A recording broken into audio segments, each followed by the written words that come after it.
Assalamualaikum, halo semuanya, apa kabar? Semoga selalu sehat ya teman-teman. Balik lagi sama video panjang gue di Bebikinan Sambil Cerita. Kali ini gue mau bikin tahu.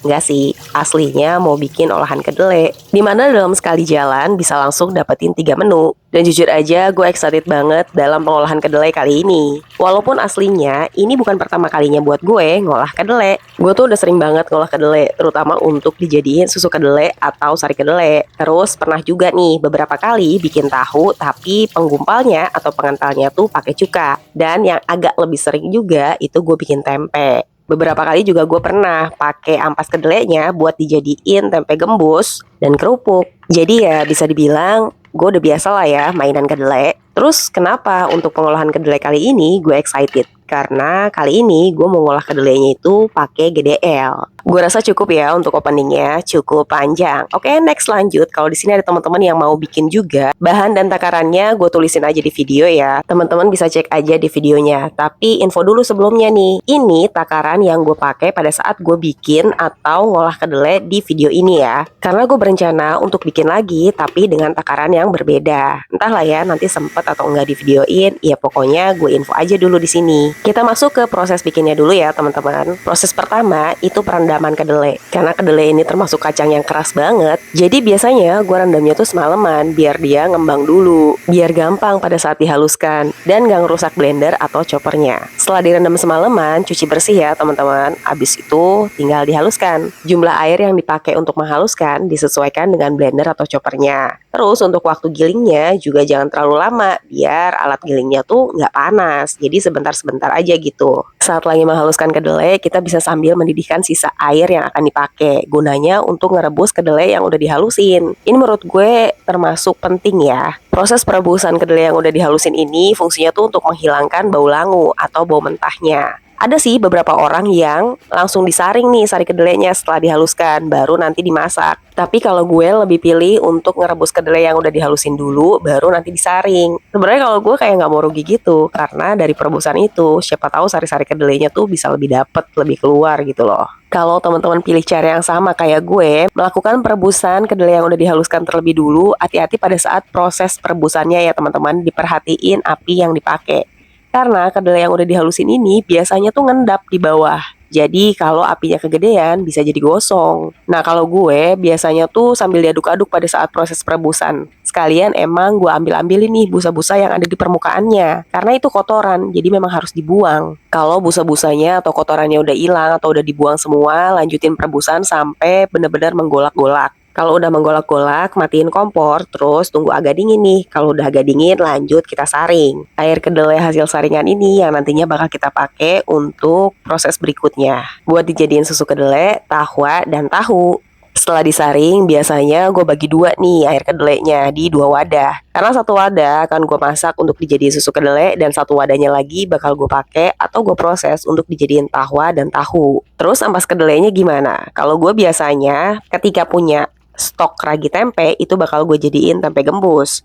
Atau kalau lagi nggak ada raginya, ya udah gue jadiin kerupuk. Tapi kalau misalnya lagi males ya dengan sangat terpaksa dibuang aja. Tapi ada sih beberapa komen yang masuk gitu ya. Katanya ampas kedelai ini bisa dijadiin pakan ternak juga. Cuma gue nggak tahu ya karena belum pernah nyoba. Di video ini gue dapet sari kedelainya itu sekitar 3,2 liter. Dimana gue ambil 1,5 liternya untuk gue jadiin minuman gitu ya, susu kedelai. Dan sisanya gue lanjut prosesnya untuk dijadiin tahwa dan tahu. Proses bikin minuman sari kedelainya gampang aja kok, tinggal tambahin gula sesuai selera sama daun pandan. Kalau teman-teman suka dengan aroma vanili, bisa tambahin juga nih vanili bubuk. Tapi kalau gue nggak gue tambahin vanili ya, karena gue lebih suka aroma pandan aja. Kalau gula, pandan, dan vanilinya udah masuk ke sari kedelai, tinggal dimasak aja sampai mendidih atau menggolak-golak. Nah setelah itu udah siap untuk diminum. Diminum pas anget-anget enak, diminum dingin lebih enak lagi. Lanjut ke proses berikutnya ya, bikin tahwa dan tahu. Ini nih yang bikin gue excited, GDL. Bahan yang biasanya dipakai untuk menggumpalkan pada saat proses pembuatan tahu.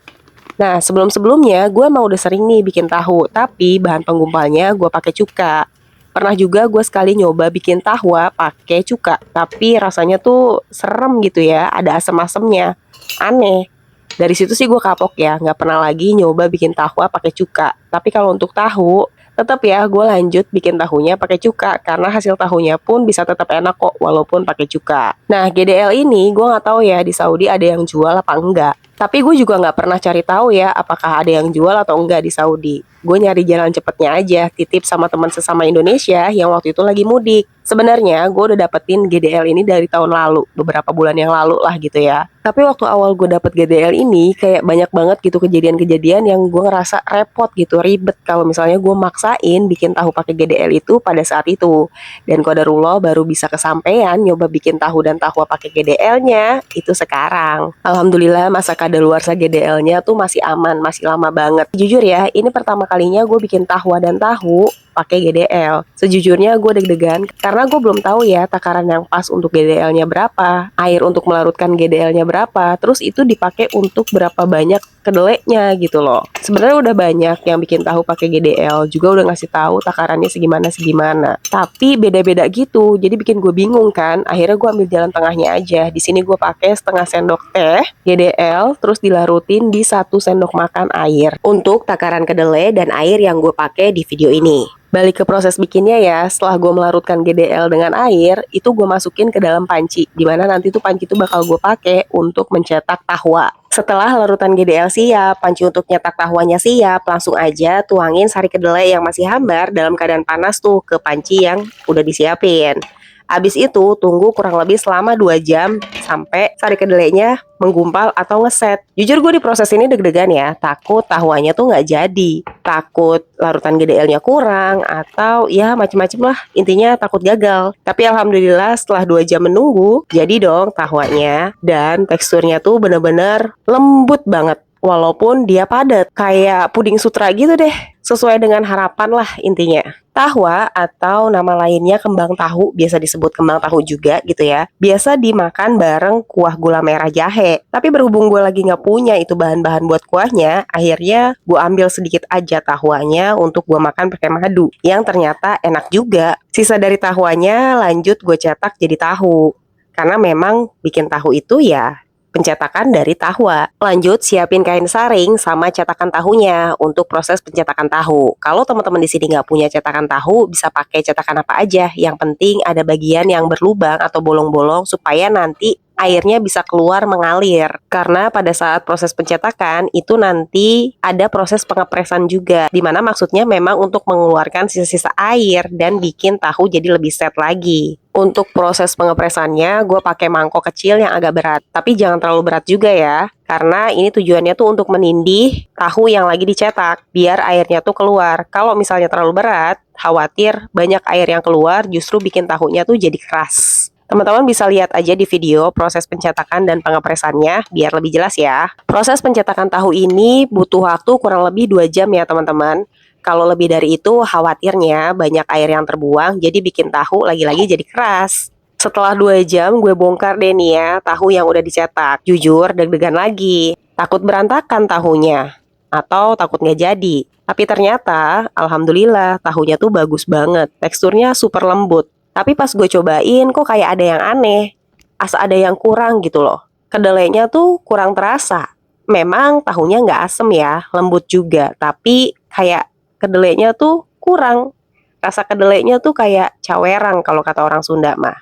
Nggak tahu ya, mungkin kebanyakan air, mungkin memang kedelainya yang kurang, gue nggak tahu. Yang pasti secara tekstur dan bentuk ini tuh udah cakep banget, udah enak banget kayak tahu sutra. Cuma ya kurangnya kurang kedelai aja gitu rasanya. Makanya tadi di awal video gue bilang, kayaknya gue bakal nyoba lagi untuk takaran yang berbeda. Karena gue masih sepenasaran itu dan memang GDL-nya tuh masih sisa banyak banget. Jadi ya masih banyak kesempatan buat nyoba bikin lagi, iya kan? Tahu nggak, saking deg-degan dan groginya, gue tuh sampai ribet pas mau ngeluarin tahu dari cetakannya. Yang biasanya tuh gue keluarin dulu, belum gue buka gitu ya kain saringnya. Ini kemarin malah gue buka dulu sampai akhirnya gue keribetan sendiri. Ini gimana ngeluarin dari cetakannya? Bener-bener dah. Karena gue udah lama juga nggak bikin tahu gitu ya. Jadi kayak kaku lagi bebikinan kayak gini tuh. Apalagi pakai GDL gitu ya, yang emang udah lama gue pengen-pengen. Biasalah ya, saking excitednya, kadang-kadang segala sesuatunya tuh jadi buyar, padahal udah biasa bikin juga. Oh ya, kalau misalnya ada yang nanya, emang di Saudi nggak ada yang jual tahu ya, atau tempe gitu? Kenapa sih harus repot-repot bikin? Sebenarnya udah ada, apalagi Saudi tuh sama orang Indonesia tuh kayak udah banyak banget di sini. Jadi nggak mungkin kalau produk-produk Indonesia tuh nggak ada di sini. Ada banget, tahu sama tempe tuh ada banget. Dan udah bukan barang yang jarang lagi. Cuma nggak tahu kenapa tahunya tuh asa beda lah. Gue kurang cocok.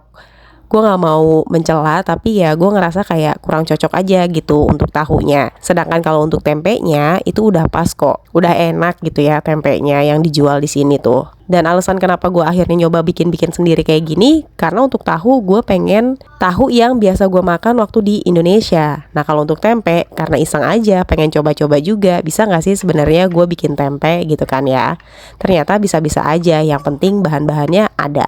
Pertama kali gue bikin tahu pakai cuka itu gue post videonya di media sosial sebelah. Dan Masya Allahnya rame banget. Rame yang nonton, rame yang komen. Dan banyak nih yang komen kayak gini kurang lebih. Daripada bikin mendingan beli aja murah.